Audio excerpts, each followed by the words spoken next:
Okay, so I'm just gonna do it from scratch so you can see what I mean. Right, so if I go to an upcoming pack, it's almost done. All right, so let's start with that one. Monophonically, need 3 layers maximum. The other 2 layers is gonna be baseline. Okay, cool. Let's switch the bass. This could be a bass too.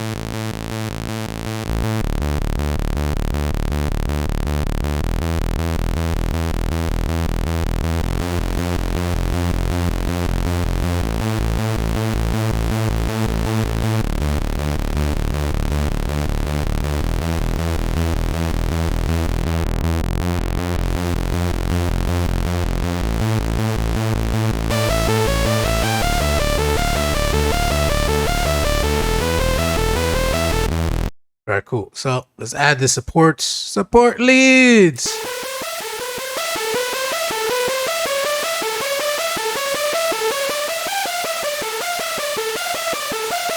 Cool, almost there.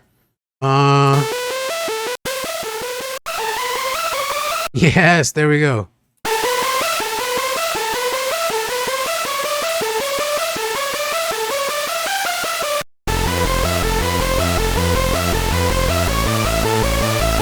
It's almost there.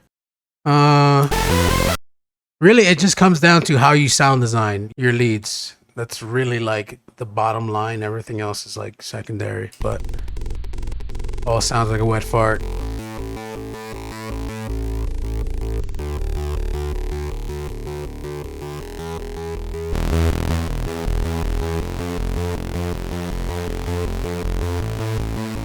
Lower this down. Volume 2 is a big thing. Cool, so we have our bass. I'm just gonna load up this chain that I have. It's super simple. And we're doing this so I can upload this later as a fucking video so you guys understand this shit. I don't wanna hear no excuses. Oh, Michael, I don't wanna get my leads to sound good. I don't wanna hear it. You can lick these nuts. Okay? I showed you how to do it. You have no excuse.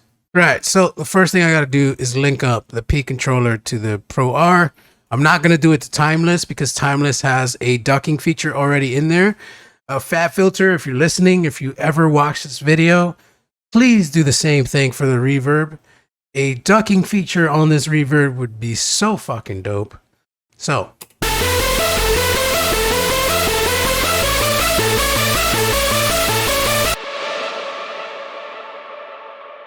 Right, cool. Let me just lower this. Let me see if it sounds good without the Saturn. Saturn's totally optional. I kind of like it with Saturn. There's some intermodulation going on, which is very important. Intermodulation is just the frequencies of everything that's being summed up, being enhanced by some kind of distortion. Because distortion adds frequencies, and if you're putting all the layers together, it's kind of making it like, you know, it's like mixing butter into your fucking macaroni and cheese. I might want to go a little bit easier on this.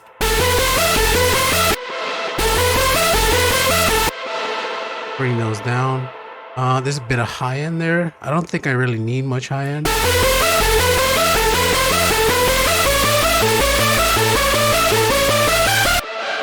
There you go. And then we're gonna fix this here. So with hardstyle sounds, right? You're working with a kick taking up all that space, right? You need a glued sound. You need a brick. You can't mix a brick with a dynamically rich sound. So if your leads are not glued or bricked to hell, then you shouldn't be mixing it. So I have VPS scope here. And what I'm going to show you, right, without the glue, there's a lot of dynamic range here. What I'm going to do is I'm going to try to reach the volume to squash. The reason I'm using a compressor like Cytomic's glue compressor is because it's going to add some soft clipping, and soft clipping is what's going to give you that rich sound that comes from a lot of hardstyle tracks. I'm not touching the attack. I'm not touching the ratio. I'm not touching the release. and I'm not touching pretty much anything else, but I am keeping the peak clip in so I know when I'm clipping. This is gonna give some soft saturation, which is gonna make it into a brick and sound a lot warmer. So I'm gonna turn up the makeup gain.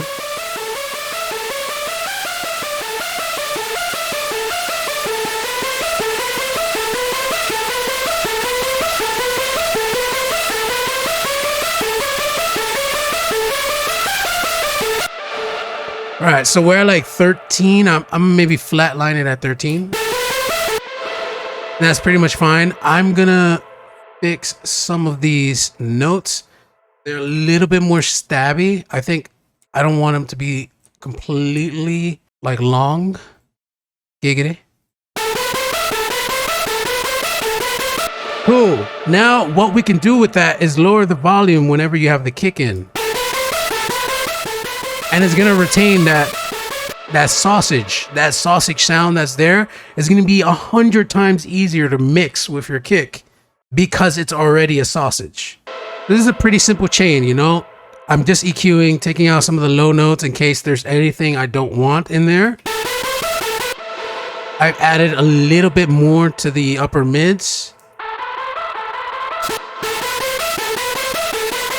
It's totally optional.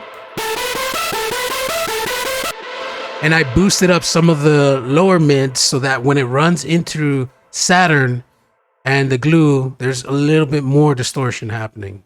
So then at this point, all you really got left is the bass. And we're gonna apply the same thing to the bass because the bass also needs to be kind of squashed a bit.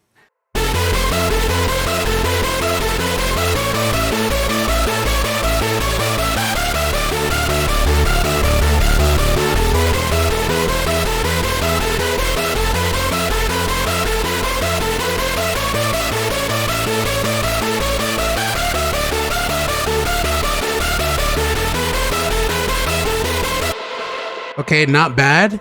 Normally I would EQ this afterwards, but what we can do, and it's a smarter way of doing this, is taking this lead, sidechain it to the bass, and we're gonna use this cool plugin called Track Spacer.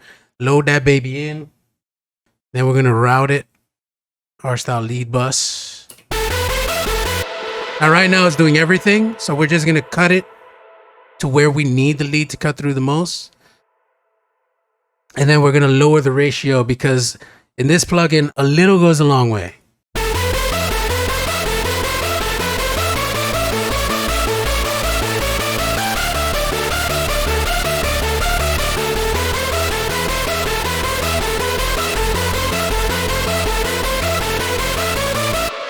So now we got something that's pretty interesting. I would just bring it down a little bit more in volume. Let's bring down the glue. I kind of want it less bricky, honestly. Like that, like 1 dB was good enough to make it less crunchy for me.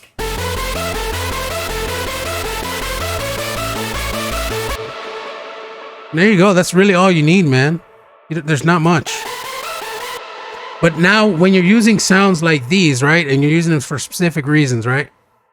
Let's say this is the higher layer, and you want to keep this in mind too. With higher layers, you want to lower the high frequencies.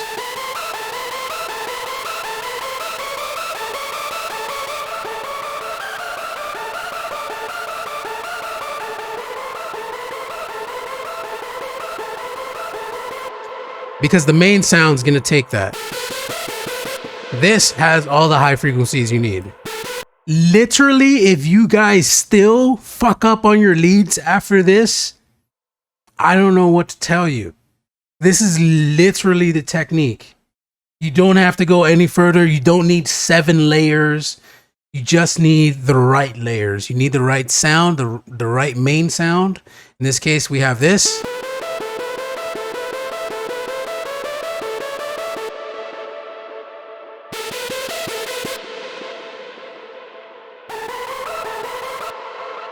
And if you do want to get creative and make it like wider or stuff like that, literally you got the VST right there.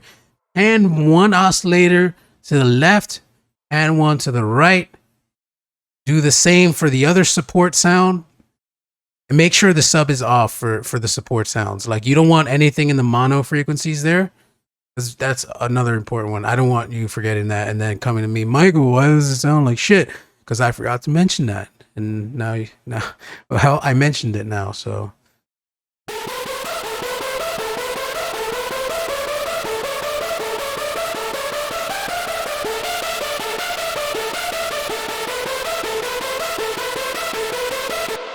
There you go.